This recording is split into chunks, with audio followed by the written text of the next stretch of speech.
Hi everyone, welcome. My two newest systems are in these yellow buckets. They're 2 weeks old at this point. The worms were launched into these systems with bedding only. Well, okay, let's clarify. Bedding only plus a little bit of grit that I sprinkled out there, but no food is the point I'm trying to make. So today, after 2 weeks in their new home, they're finally getting feeding number one.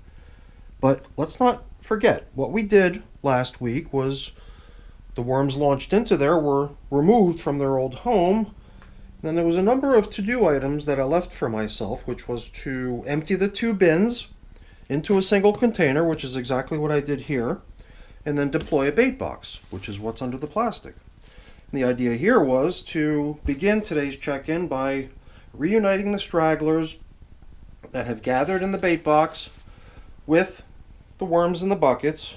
But when I went through here a few days ago to aerate and inspect, I could not find a single worm, not even one. So I'm going to assume that perhaps somewhere within the bait box, perhaps hidden away somewhere in the bedding or on the food that we left out there, perhaps there are a couple little ones, but I wouldn't want to, forget about them. So I want to at least remove the bait box, empty it into one of the buckets, and then we can really feel like no stragglers have been left behind, and then I could really take that batch of compost and treat that as harvestable and put it into storage. So that's the last we're going to be seeing of the old buddy bins.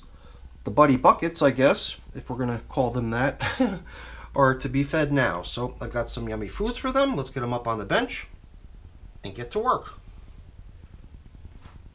Just by bringing the system up from the shelf over there, over to the bench here, I disturbed a great many flying insects, and now I'm starting to see even more of them now that I'm shaking things around in here.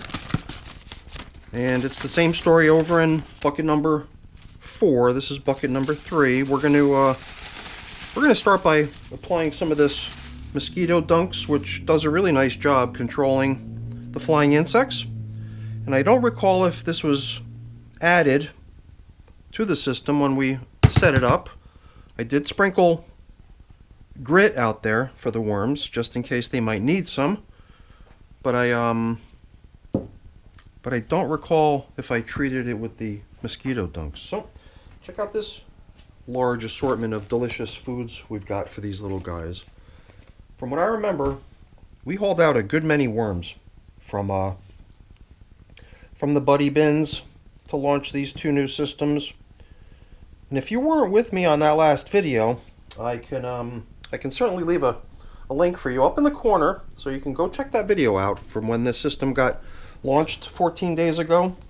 And it's at that point that I always poll the viewers to let me know what they think they saw as far as the number of worms launched into my newest systems.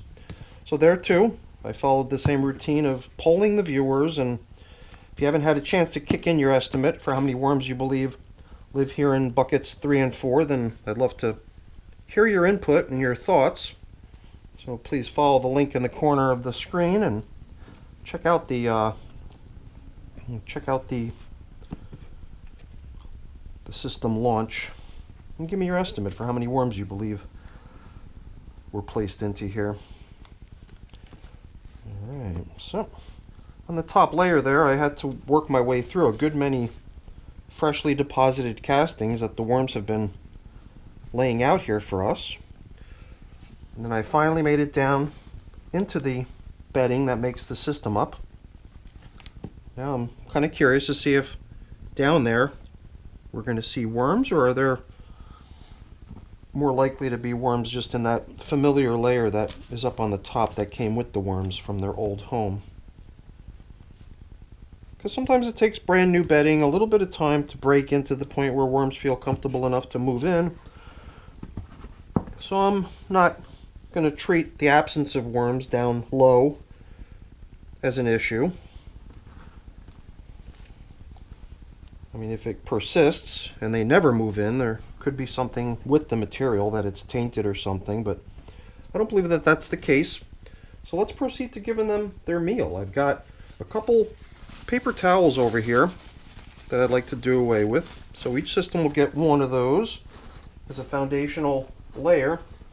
And I've been thinking I'm going to try to mimic some of the stuff I see in other systems where rather than laying down the majority of my foundational bedding as the foundation onto which we place the feeding, I'm wondering if perhaps we can try to gravitate more towards the process I see other systems fed in, using an approach where the bedding that gets added is kind of sprinkled in on top of the food. And I guess that's good too, because that'll help mask the odor of all these delicious foods and submerge it to the point where hopefully any wise guy flying insects that might be drawn to the system will not even sense the presence of yummy food. Although if you think about it, the system launched with bedding only, well, there was no food in here. Unless a little bit of leftover might have come with the worms from their horizontal migration feeding zones that was dumped in here with them when they were hauled out of their old homes. But man, okay, I'm running a little bit low here on bedding, so I guess we'll just be a little bit skimpy, I suppose, today by perhaps drizzling in a handful here, but then keeping the rest for the other system, because that's all I got, unfortunately. I did sort of mention in an earlier video a couple days ago how I felt like I was hoarding.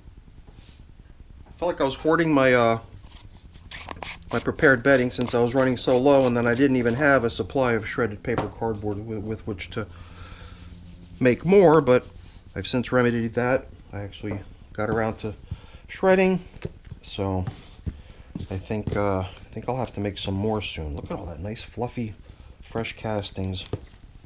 So I guess there was the nice fresh castings they laid out on the top surface, followed by the material that came with them when we launched them into here. Pretty much the material that made up their horizontal migration feeding zone in their old home. And then last but not least, the bedding that we included when we built the system. They don't seem like they're really all that interested in the material with which the systems were built, but I have a feeling by the next time, now that we've actually incorporated a good bit of it in, perhaps we'll see a little bit more activity on it. So these pieces of plastic too were part of the horizontal migration feeding zones,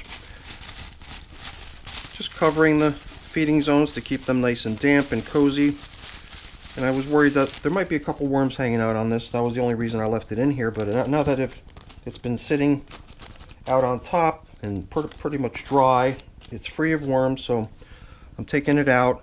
I did wonder if we might want to cover here with plastic rather than paper only, but I think the paper only is actually doing a fine job, so I'm going to try running with only paper top covers. Here we have a little bit of an extra advantage that this piece of plastic, it was propped up to stand up straight so that it would have a chance to dry and worms would naturally leave it, but it tipped over, it seems. So it is actually quite damp right now, and I figured, well, let's just manually get rid of any worms that are kind of hanging out on the stuff, and we'll exclude this too for consistency. I'm pretty sure I got them all, but I'll take one more look at this momentarily before I put things away. So let's get to feeding bucket number 4 here. Look at all the springtails covering this piece of paper here. So next time we come in here, I think the paper will look more like what we saw in bucket number 3. Here in bucket number 4, with that plastic tipped over and covering the top surface, we had a tremendous amount of moisture recirculation going on. But as you saw in bucket number 3 over there, the plastic was remaining standing up. It was completely dry. It had nothing to do with the system's ability to maintain moisture. The top covering of paper was not all that damp, but once we got down under it, things looked really good. So these gourds, I think the age on these gourds is now 295 days in service. Started with the worms in their previous home, and accompanied the worms over here. One more time, I'm just curious to see if any worms took a shine to the lower reaches of these systems down into the leafy matter with which I constructed them. So far I'm not seeing a whole lot down there, but I'm not going to panic. I mean, it would be pretty lame if we had a bunch of bedding here that the worms would just be unable to make good use of, but I don't know, whatever. Hopefully they'll adopt it and start moving in and taking advantage of it. So many castings. I'm assuming a lot of this just came with the worms from the buddy bins that they used to occupy, brought over as part of the horizontal migration feeding zone that was meant to help round them up over there. And the moisture is nice. I mean, everything seems kind of flaky and just crumbly, which might make a viewer assume that perhaps things are a bit dry here, but that's not the case. There's definitely a nice moisture level in here. And I suppose once we drop in all these delicious foods for them, all these things are frozen. And as the thawing process kicks in and all this food begins to soften up, it's also going to start emitting some of its moisture content. So let's proceed with getting these little guys fed too. At this point, we're just going to dump what remains. Hopefully I was fair in dishing it out. Somehow this felt kind of heavy, so I wonder if perhaps these guys received a little bit more. Well, not too big of a problem if that's the case. As far as these gourds though, they're big, but you saw that. I mean, maybe you just heard it, maybe you didn't see it, but I definitely didn't use a lot of force there. I was just kind of pressing it to sort of help it settle down into its position. My finger just went straight through it, so I'm starting to feel that that might be the case with this large piece here too. I was always so intimidated by that large piece, thinking that thing's never going to go anywhere, but at this point it certainly feels like its days are numbered. Softening up, becoming brittle, cracking here and there as I handle it once in a while. And gosh, I can't remember now. Did I provide these wormies with grit? I had my grit here on standby, ready to go. I'm just going to return over to bucket number 3 too to give them a little bit as well. Just in case I forgot. And over here, I can't remember either as far as whether the mosquito dunks made it in, but just to play it safe in case I forgot earlier, which I think I did. Let's make sure the system has some too. I'm going to, I guess, treat the top surface of bucket number 3 over there as well. So that's it for our check-in with the yellow buckets now on day 14 with the buddy buckets, I guess we might be calling these guys. I'm not sure what other name to give them. They lived in buddy bins. Now they live in a new home and they're still buddies. Why not keep the name, right? So that's it for the check-in, everyone. Hopefully you enjoyed it. If you did, as always, please don't forget to leave me a quick thumbs up before you go. That's always really appreciated. And if you haven't done so already, please also consider subscribing to the channel. That's very much appreciated as well. All right, everyone, have a great day. Thanks for watching. Bye now.